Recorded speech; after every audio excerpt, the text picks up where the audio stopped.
Hallelujah. सबको जय मसीह की। आज का वचन है उत्पत्ति 2 अध्याय 7वां वचन।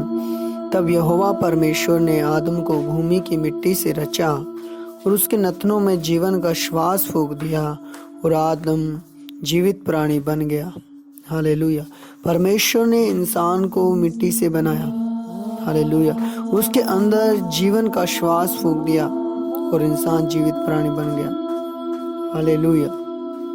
15 में लिखा है, तब यहोवा परमेश्वर ने आदम को लेकर अदन की वाटिका में रख दिया कि वह उसमें काम करे और उसकी रक्षा करे।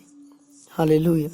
परमेश्वर ने आदम को एक गार्ड के रूप में ठहराया, एक रक्षक के रूप में उस वाटिका के ऊपर ठहराया। आगे भी जब हम पढ़ते हैं किस तरह से परमेश्वर ने हर एक बनेले पशु को लेकर आया और आदम ने उनके नाम भी रखे।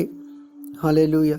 जब हम उत्पत्ति 3 में जाते हैं, लिखा मनुष्य के पापी हो जाने का वर्णन है कि किस तरह लिखा है 3 में, यहोवा परमेश्वर ने जितने बनेले पशु बनाए उन सब में सर्पधुत था। उसने स्त्री से कहा, क्या सच है कि परमेश्वर ने कहा तुम इस वाटिका के किसी वृक्ष का फल न खाना? हालेलुया। उस स्त्री ने कहा, हाँ खा सकते हैं, पर ये बीच वाला वृक्ष ऐसे नहीं, न तो छूना और न खाना क्योंकि मर जाएंगे। पर फिर भी क्या है, सांप जो कहता है कि तुम निश्चय मरोगे नहीं। हालेलुया। अब क्या होता है कि जब वो अनाज्ञाकारिता करती है स्त्री हवा और वो उसको देखने में अच्छा लगता है, मन भाव लगता है, बुद्धि खाने के लिए चाहने योग्य है, तो वो उसे खाती है और वचन में लिखा वो अपने पति को भी देती है, वो भी खाता है। हालेलुया। बाइबल में लिखा है, जब परमेश्वर ठंडे समय में वाटिका में आता है और उसका शब्द सुनाई देता है कि परमेश्वर आ रहा है और आदम के अंदर एक डर उत्पन्न हो जाता है। हालेलुया। एक डर उसके अंदर समा जाता है और वो छुप जाता है। परमेश्वर कहता है, भी तू कहाँ पर है? तो वो कहता है, मैं तेरा शब्द सुन के डर गया। हालेलुया। जब आज्ञाकारिता को हम तोड़ते हैं, अनाज्ञाकारिता करते हैं, तो एक डर उत्पन्न हो जाता है इंसान के अंदर। हालेलुया। और उसने जब हम आगे पढ़ते हैं तो लिखा है, दोष लगाते हैं एक दूसरे पे। स्त्री दोष लगाती है, आदम दोष लगाता है। हालेलुया।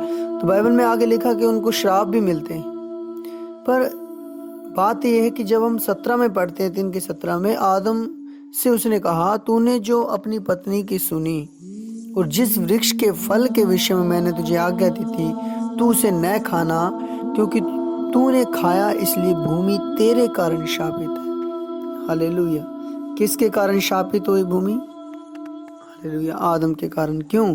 क्योंकि परमेश्वर ने उसे गार्ड ठहराया था, उसके रक्षक ठहराया, पर उसने सही तरह से उसकी देखभाल नहीं की। हालेलुया। उसने परमेश्वर की आज्ञा के अनुसार वो नहीं चला और भूमि उसके कारण शापित हो गई। और कैसे शापित हुई? वचन में लिखा, तो उसकी उपज जीवन भर दुख के साथ खाया करेगा। हालेलुया। क्योंकि उससे फायदा किसको होना था? भूमि के ऊपर जितने भी फल फ्रूट थे, कुछ भी था, आदम को होना था। और अनाज्ञाकारिता के कारण उस क्या है लिखा, वह तेरे लिए कांटे ऊंट कटारे उगाएगी और तू खेत की उपज खाया करेगा। हालेलुया। तू खेत की उपज खाएगा। हालेलुया। लिखा, अपने माथे के पसीने की रोटी खाया करेगा, अंत में मिट्टी में मिल जाएगा, क्योंकि तू उसी से निकाला गया है और तू मिट्टी तो है और मिट्टी ही में फिर मिल जाएगा। हालेलुया। क्यों? क्योंकि आदम जो है वो मिट्टी से बनाया गया था। हालेलुया।